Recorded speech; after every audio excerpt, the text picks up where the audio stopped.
welcome back to the Football Today podcast, brought to you by Betfair, who are on your side this EPL season. I'm your host, Liam McAllion, also known as the Stats Guy.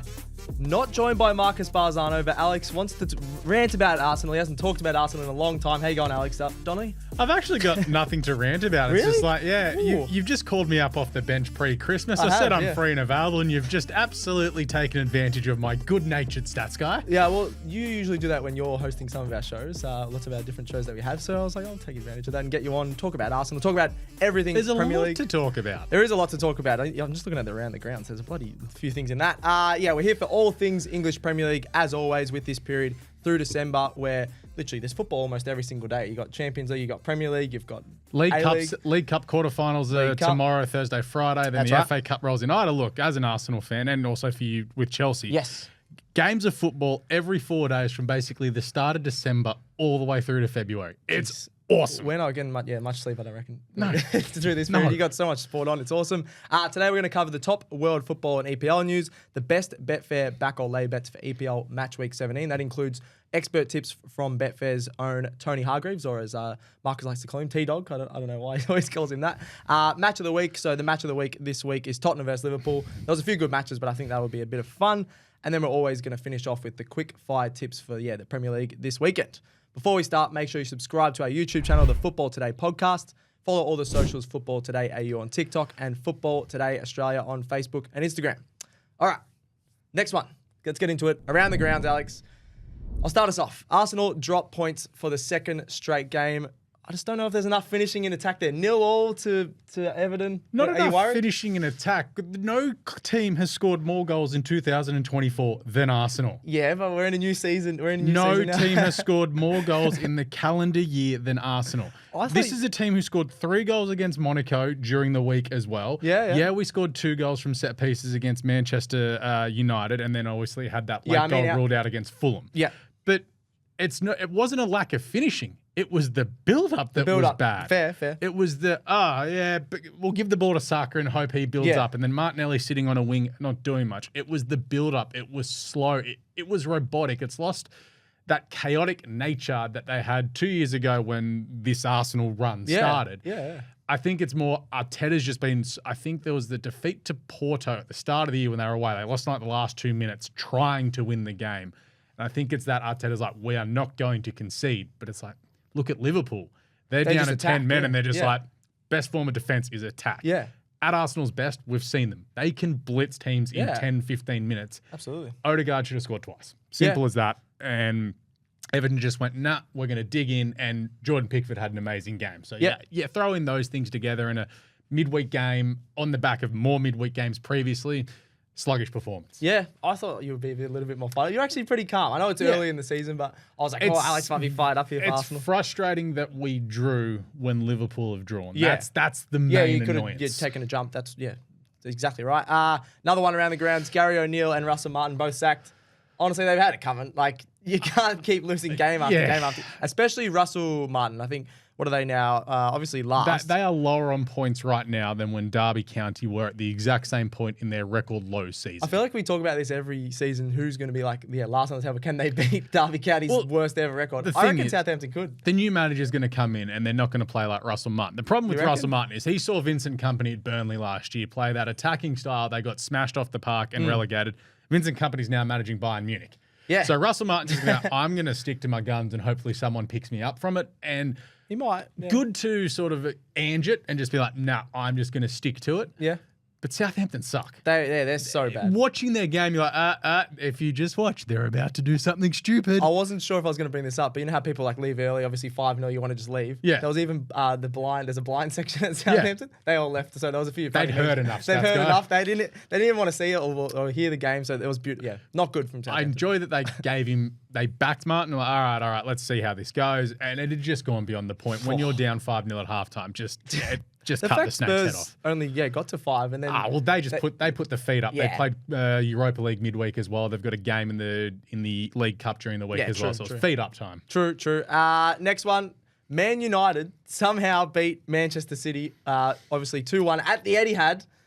I know that Manchester City have been horrible, but I thought they'd still get over their rivals. What the hell has happened there? It would take a sick man to enjoy this downfall that Manchester City are currently I'm loving in. it. And that's why I woke up this morning with a thumping headache and a sore throat. I'm a sick man. I'm loving every minute of this.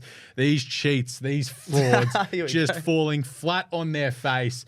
I'm actually worried for Pep. Well, we've talked about this on the show a lot of time. Where he's scratching his head. He's sad. I'm known to do that. Like my partner says when I'm watching like the Swans or Arsenal, I get head, stressed. I roll my hands through my hair. It looks worse when you have no hair because and it's he's cold. bald, yeah. And it's cold. Yeah. So those scratch marks are going to stick out. But the head loss in this game, the back pass from Nunez rolled into the slide tackle to give away the penalty. Then to give up that goal when Diallo scores in the last minute. Yeah. First of all, Ten Hag left this dude on the bench for 2 years. What is Ten Hag doing? Yeah, I know. Anyway, He's going really well, Diallo. just quick little whack there. But you see, Nunez is just watching the run from Diallo come through there. Dallo, sorry, come through there. And then you're also having, who was it that was just jogging back there? Ruben Diaz was just jogging back and watching. Yep. And then poor Guardiola, like he's going back full pelt and he just can't get his ankles out of the way. Yeah. So a bit more like intensity. Yeah, the intensity and structure of City at the moment. They stopped that goal going through and it's 1-1. Yep. But you could see as soon as United scored, City were like, Yeah. Funny stat. Oh, here we go. You're the stats guy. You got a bit of everything. How many seconds was it between when Manchester United scored and their second goal? Oh, I saw this. 70 seconds. 115. Yeah, I knew it wasn't. No. You get the joke, right? Yeah. 115 charges against Manchester City. Oh, beautiful. Yeah. Maybe there's something in that. God, just coming down and being like, 115 charges. The other one I wrote down with Diallo was a bit of banter with Pep. He went up to after the game, went to shake his hand, and Pep's like, I don't want anything to do with you, mate. All I know is Erling Haaland, ever since he said to McAllion, stay humble. Yeah, they've pretty humble now, aren't you, Erling? Yep. Oh, they've got some EPL titles to wave around, but this season he's got one. Absolutely cooked it. Haaland has one. I was going to get into this later, but yeah, they've only won one of their last games in all competitions. This is the worst City have been in my lifetime, probably. And then they've dropped to 5th in the league, which fifth isn't that bad, but since pre-takeover. Pre-takeover. Yeah, I'll give you that. So City, oh my god, they've absolutely cooked it. You'd be loving it over there. I'm loving it as well. Next one I want to touch on, Knots. We used to do the show last year, and you loved a bit of Knots. So Big Knots Forest 2-1 win against Villa. They're 4th on the table. Chris Wood is a god. Alanga's a god. Like they're just all these guys are hitting their prime, even if they're 30 years old. They're just bloody awesome. It goes to show, and similar to Chelsea doing it as well, they're completely overhauling your squad and just throwing caution to the wind PSR wise and be like, we'll sneak through on this. Does work when you change over. Like they've come up from the championship.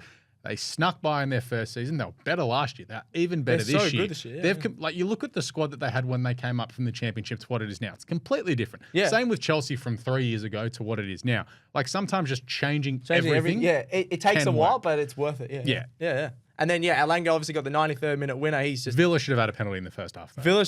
I was going to say this. I think can't grab a guy's arm. The whole game for Villa, I know that I was happy with Knots winning. The whole game for Villa was very controversial. That penalty they should have got. It should have been a penalty. And the goal that Alanga scored, I don't know if you saw it, the build up to that play, this guy I can't remember who it was on the wing, got elbowed in the back from Villa, and then they went on to score. So. And it was they also had a goal ruled out earlier as well.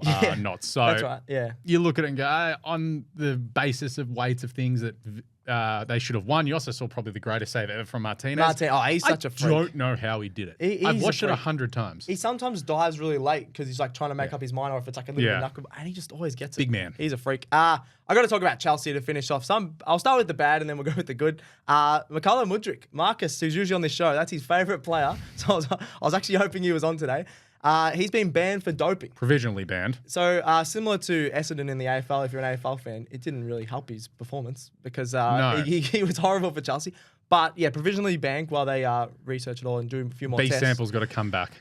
So yeah, he's been banned. I'm very surprised by that. So I looked this thing up. I actually screenshotted the thing. So for those that are watching this, so he's taken meldonium, which is it's a heart disease drug that was developed in the 1970s, but it is to help blood flow to body tissue, muscles, and organs. It also helps boost metabolism, and as I said, it increases blood flow. So you take that, right? I know. I'm gonna look it up, see if I can buy it. But like, it's not like he didn't have a heart issue. No, it's to help his metabolism, which means he can eat more, can lift more, can get stronger, more athletic endurance, things like that. It's just funny because if he's been doing this for a long time, it has not helped him at all. Because I do know that Enzo Enzo more. Fernandez has been working out with Mudrik's trainer. Oh, yeah. Oh, no. Yeah. Don't listen to this man. But yeah, on a positive note for Chelsea fans and myself, Chelsea, I know that Liverpool have a game in hand, but they're 2 points behind the lead. All the Chelsea players are like, I don't want to talk about the title. No, you're in a title race. Stop being cowards. You're second. I agree. Marcus is a big Chelsea fan on this show as well. He didn't want to talk about the title race. But you are. We're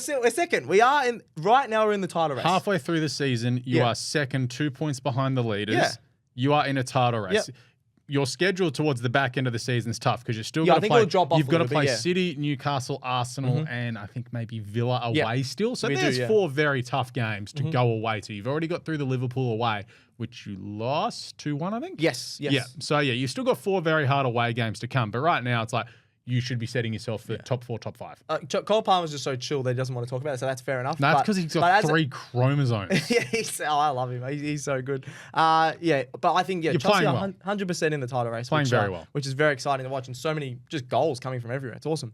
All right, that's around the grounds. There was so much to talk about there. Let's get into the best game in the match week. I've gone for Tottenham versus Liverpool. There was a few good ones, but I think there's going to be a lot of goals in this one. Tottenham probably desperately need a win at home.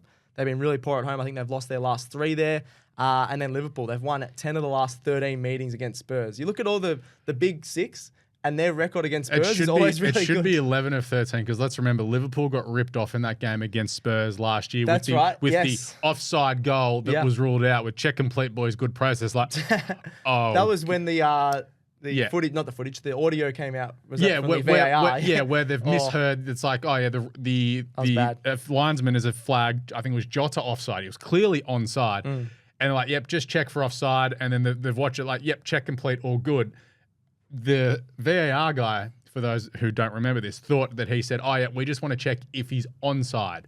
Yep, he's onside, all good, not we've flagged this. Check. Just make sure that this is sweet. That was so bad. The top league in the whole world, and they've cooked. It cost Liverpool the game. They finished top 4 anyway. It didn't cost them the title. No. But it's cost Liverpool a massive win there away. Oh, yeah. And at the time, who knows where that momentum from a win like that could have taken them away. So I think there was a red card in that game. And I know Tottenham scored late to equalise, or Liverpool scored late to equalise. There was like a last-minute equaliser. Liverpool did, And Liverpool should have won that game. Yeah, that was cooked. Spurs as well. They are 10th. But they've got the second best goal difference in the comp. So you got Chelsea and Chelsea and Liverpool are on 18 goal difference, and then you got Tottenham and 17 goal difference. We're on 14. Everyone around them is like 2 goal difference. It's just a weird team. They're always pretty fun to watch. I know you're an Arsenal man. They are not fun to watch. They're fun to watch because you don't know what's going to happen. I watch them. There's going to be 4 goals at least in this game, I think. So I'd be going the over 2.5 in with Betfair, but. Oh, it's just such a weird game. It's going to be awesome. Well, it's Spursy. They'll beat up on Southampton, but then they'll go and lose this next game 3-0. Probably. It's just Tottenham. All right, so we'll get into goal scorer and score picks. Just give us at least one goal scorer and what the score's going to be. I'll go with Cody Gakpo because Diogo Jota, who played on the weekend, Arne Slot came out this morning and said he's not going to be available for the game against Southampton midweek because he's injured again or something, which is unfortunate for Jota as he's just come back from injury. So you need to also think that Liverpool are playing a League Cup quarterfinal on, I think, Thursday, as are Tottenham. Tottenham are playing Manchester United. So you've got to think that both teams are going to be rotating around a little bit. Tottenham will be desperate to win in the League Cup because they need a trophy. They also have a lot of injuries, so they won't be able to rotate as much. They won't be able to rotate as much. So I think Cody Gakpo, if he starts on one of the wings, I know Salah will probably play both games, but he's scored some brilliant goals already so far this season, coming off the bench. I think he can score there. I got a weird feeling this could be a draw. That's what I was leaning towards, but I will say Liverpool. Just because I think both teams have... Liverpool should cruise through their quarterfinal on Thursday, Friday morning, I think it is our time. But Tottenham are playing Manchester United. So they've got to throw everything at United in this quarterfinal. There could be a little bit of flatness. Liverpool, we've seen the last couple of weeks. There's little chinks there. I feel like you're saying that because Arsenal. No, but there is. I know what you're saying, A little bit. Robertson's not playing because he got the straight red card. Again, they've got games midweek. They've had injuries rolling through. Like, not massive injuries, but they've still got no Kanate. So there's little chinks there for Liverpool. Like, they had that game against Southampton that they scraped the 3-2 win and drew last week. And Tottenham, who knows what Tottenham you're going to get. No, that's true. If they rock up and they score 2 or 3 goals, then they could easily come get a out and win draw, this 3-0, or they could lose 5-0. Any result doesn't surprise me in this game. As the Arsenal in me is like, draw is the best result. Draw? Okay. Because I don't want Tottenham to win. But I don't want You don't Liverpool, want Liverpool to win, so draw. Like usually, Or game abandoned. So we need another storm or something. No. Well, I've got to have them play. So a draw is a great result. All right. But I actually think it will be a draw because Tottenham, that win from the weekend, the way that they blitzed Southampton in first 10 minutes can bring confidence. Yeah, they are a good team in I mean, Spurs. James Maddison plays once. Like he plays good one time every 6 weeks. Yeah, not wrong. And he did it last week. Not wrong. I know this is an obvious one, but I reckon Salah's going to score twice. He didn't score last week. I was so annoyed. I captained him in fantasy. I was filthy. Had an assist. Had an assist, which wasn't too bad. But he captained Nicholas Jackson. Oh, that's not a bad one. Not many people. I need to get him actually. So I'm going to go. Yeah, Salah gets 2. Liverpool win this. I'm going to say 3-2. I think it's going to be an all-time classic game. Just so many goals. Tottenham have lost their last 3 at home. They come up against the big teams and they crumble a little bit. So I think Liverpool have to win this one. Bounce back after that draw last week. All right, let's get into the next segment. The back or lay bets thanks to Betfair, the only place to back and lay bet on the EPL this season. Last week, it was just Marcus and my tips. 3 out of 4 we went, so we're pretty happy with that for Matchweek 16. Ipswich cost my second tip because they beat bloody Wolves. When imagine having a tip in the Wolves game. I know. Well, we can cover a wide spectrum here. We cover the big teams, the small teams, the medium teams. Cover a bit of everything. I'm not bored with Ipswich. Go on, Ed. But yeah, as always, we'll start with Betfair's expert tips from Tony Hargreaves. We'll have a look at this one. I'll read out the first 2. Maybe you read out the third one. He's going to back over 2.5 goals at $1.70 for Ipswich Town versus Newcastle. The past 3 Newcastle matches have gone over 3.5 goals. Ipswich scores in their last 2 matches have been 2-1, so you get the over 2.5 there for all those matches. What do we think about that one? $1.70, I think is pretty good value. I wouldn't be shocked if Ipswich actually win this game, just because Newcastle can just play like they were inexorable against Leicester, but then they'll just turn up here and get rolled, and we're like, oh yeah, that if happened. It's not at St James's Park, Marcus and I were talking last week. They just don't live for the. It's like they're away from home, so they don't live for the big games. They had that 3-3 draw a couple of weeks ago against Liverpool. Yeah, you're right. Like they live for the big games and then they just drop it. So I wouldn't be surprised if they lose this year. I'm a big fan of Liam Delap actually. Oh, he's good. Yeah. Good finisher. Get him to Arsenal. So that's finisher. Tony's first tip there. I don't mind that one. Next one, he's going to back the draw at $3.80 for West Ham versus Brighton. This is his riskiest one. This game is gross. It is a bit gross because Brighton have been okay, but 5 of the last 8 meetings, Tony says, has been a draw. Brighton have been strong, but they're 3-3-2 away from home. Crap on the weekend against Crystal Palace. They were. They're really good at the Amex, usually. Yeah, that was their first loss at the Amex First loss at the Amex. And then they've had 6 draws already this season. So out of all results this season, they're more likely to get a draw than anything else. But West Ham are just... West Ham is... I reckon West Ham... So I don't mind this from Tony, the $3.80 with Betfair, because... They literally are going to sit back. They don't have enough scoring options. I reckon they're going to sit back at home. Try and get like a 0 or a 1-0. They've got to try and win this game. So I'm not going to be watching this game because I reckon it's going to be very low scoring. But I might have a bet on this one, $3.80. Do you want to read out the last one? Yeah, actually, this goes against what this is Sunday at 2 a.m. Yeah, this is the 3 p.m. kickoff, so I won't be watching it. Tony's backing Liverpool against Tottenham. Spurs have just won one of their past 10 against Liverpool, and they're 5 Spurs have lost their last 3 at home. Yeah, but Liverpool have 5-2 away. Does that mean what? 5 wins, 2 draws. Okay, so no losses. All right, then that's pretty. So they've been pretty solid away. $1.82 if you back Liverpool with Betfair. I think that's good odds for Liverpool, who are top of the table. It's just probably you get a bit more because it's at Spurs, and you said still could go either toilet way. Bowl, real scary stadium, the toilet bowl. Yeah, real scary. Alex, you want to get into your tips after Tony's? Yeah, I got 2 there. So first one, I'm going to back Brentford against Nottingham Forest at home. Brentford at home are just like the greatest team in the universe. They've 7 wins and a draw at home this season in the league. 26 of their goals they've scored at home. They just go, we're going to go psycho. That's awesome. Yeah. It's based, but near on 4 a game at home. Mm-hmm. Notts in 2 of their last 3 away games have been smacked 3-0. They got belted by Arsenal. They got belted by Man City. I know they went to United and won, but that was Amorim just coming in and trying to adjust. Yep. So I just think Notts away from home, whereas Brentford up and about at home. They weren't terrible against Chelsea. Away from home, they just suck.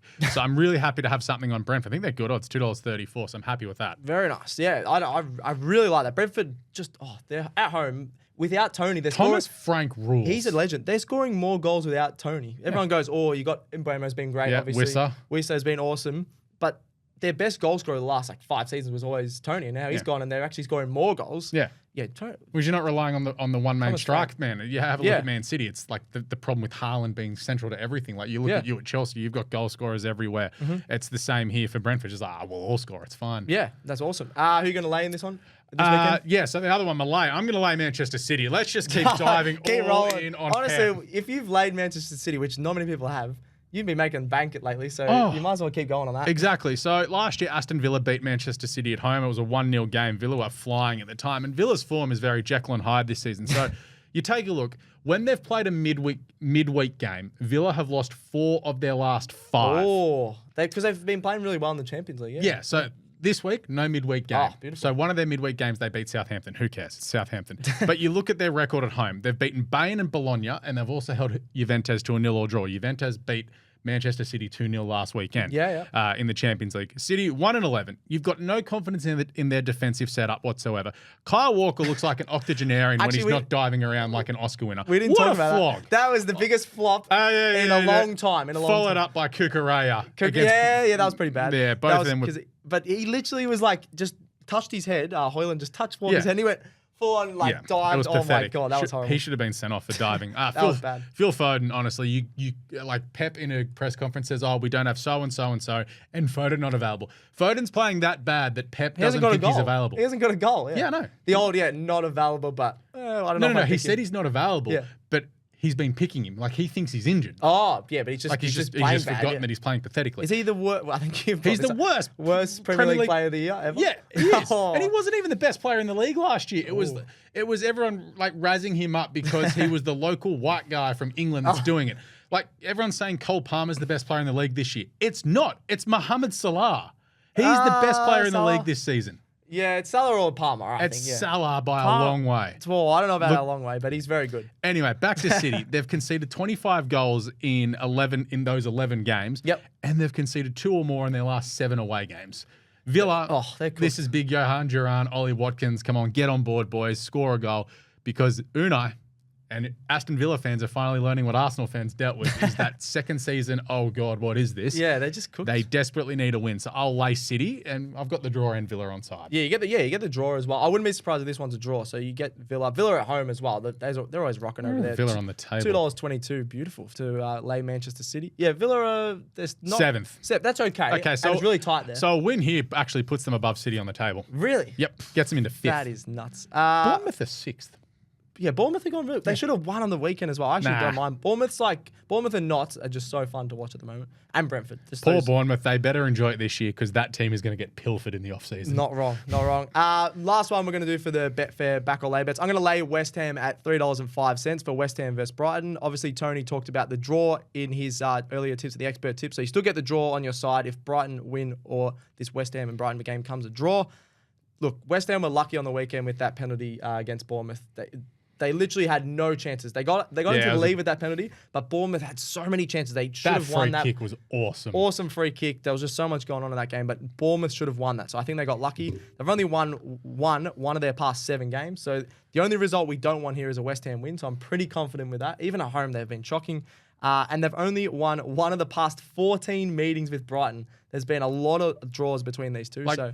West Ham beat Wolves, but their previous home game, Arsenal ripped 4 in them in 20 minutes. Yeah. Like, their home form Brighton are nowhere near as good as Arsenal, but yeah, Brighton are going to score a few goals on them. I think this could be a draw. 0-0 draw with Everton. A 0-0 draw it could even be.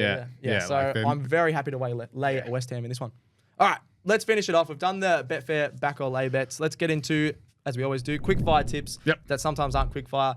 EPL Matchweek 17. We'll start off with Aston Villa versus Manchester City. You've already said anything but Manchester City. So you go draw maybe. Don't draw or Villa. Don't care. Don't mind that. I'm gonna go Villa. Manchester City just been woeful, and you got Rodgers, you got Watkins in good form. So yeah, Villa are gonna win that one. West Ham versus Brighton. I'm going the draw. We're all going the draw with Tony on this one.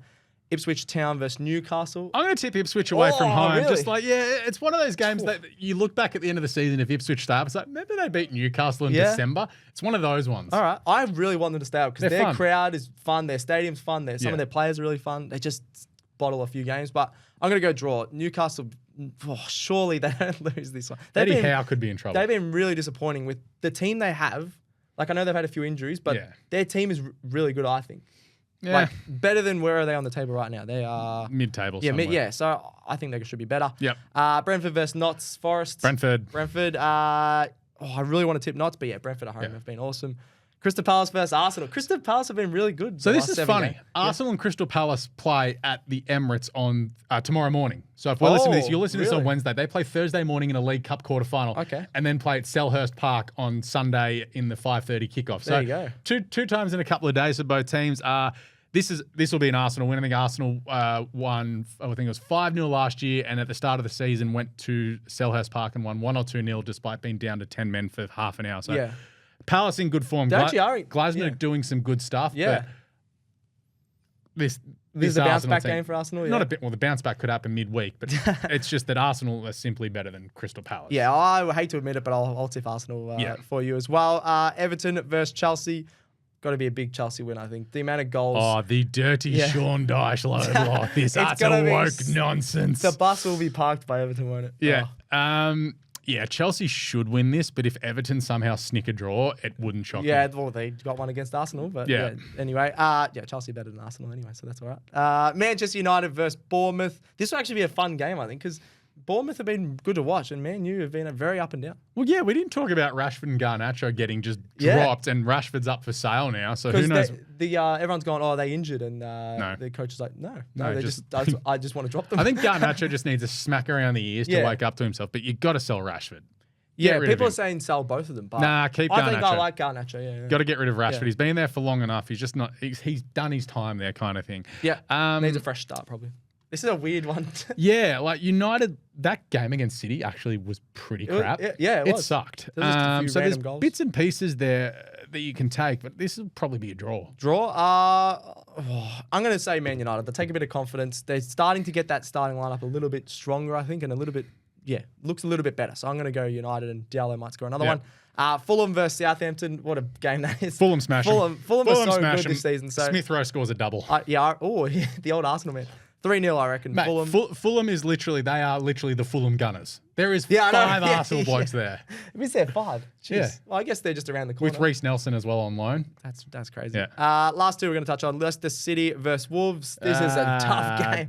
Anything that has Ruud van Nistelrooy in, I don't want happiness for him. So let's go the draw. Yeah, I'd be staying away from the betting markets on this one. I'll go Leicester. They know how to score goals. And apparently Wolves have got their new coach in some Portuguese dude that's been coaching in the Saudi Pro League. He's probably not going to be ready to coach on Sunday. But yeah, draw. I'll go Leicester City. And last one, we already touched on it. I went Liverpool for Tottenham versus Liverpool. You still leaning towards the draw? Yeah. The funniest outcome? Funniest outcome in this.